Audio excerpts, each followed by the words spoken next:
Less than 24 hours after that debate.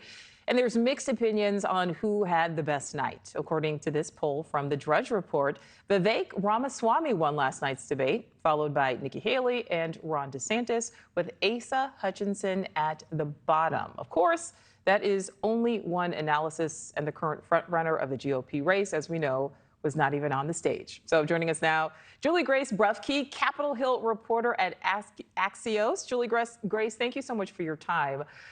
So the public, or at least those who frequent Drudge, say Vivek is the winner. How do you think he did? Now, I've talked to a lot of sources on this and looked at focus groups, and a lot of people are kind of saying that they like his energy, that he's different, that he's entertaining to watch. Now, that being said, I spoke to multiple lawmakers earlier today that were kind of concerned about his lack of foreign policy experience and kind of comments of defunding Israel, but still wanting to fund the Iron Dome, and think he might not be ripe enough quite yet to be the commander in chief. So Juliegrace, I know you're talking to a lot of people. Who would you put on the top of your list, and what was their crowning moment? I think Nikki Haley really had multiple moments where she kind of stuck out last night. She was kind of, she and Chris Christie were kind of the two that actually kind of hit the front runner who wasn't there, kind of going after some of the other candidates for increasing the debt and the deficit. And her comments on abortion were kind of profound there. And I talked to multiple pro-life lawmakers earlier today that were very impressed with how she handled things. So it kind of seems like the race for second place is interesting right now, especially with everyone kind of saying that Ron DeSantis really needed to have a moment last night that they're not sure he quite delivered on. All right. So we do actually have a clip from last night, Nikki Haley talking about the deficit. Let's listen.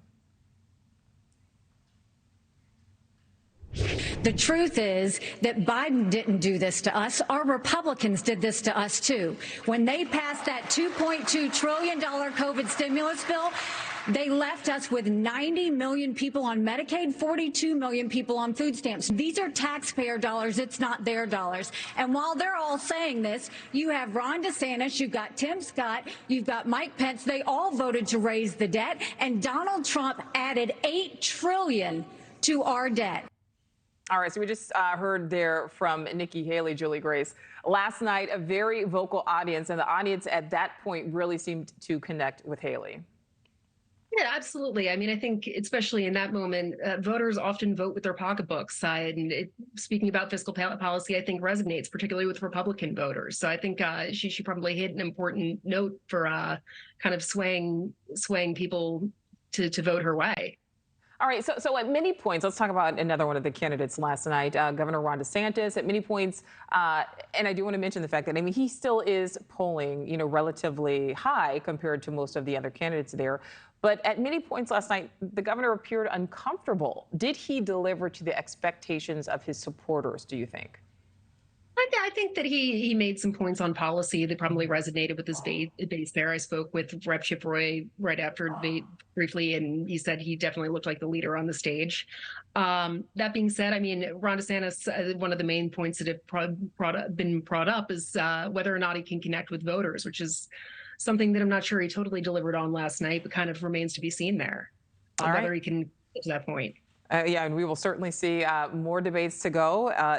Juliegrace, thank you so much for your time. Thanks so much. Thank you for watching. Go to newsnationnow.com to find News Nation on your television provider. And don't forget to click the red subscribe button below to get more of News Nation's fact-driven, unbiased coverage.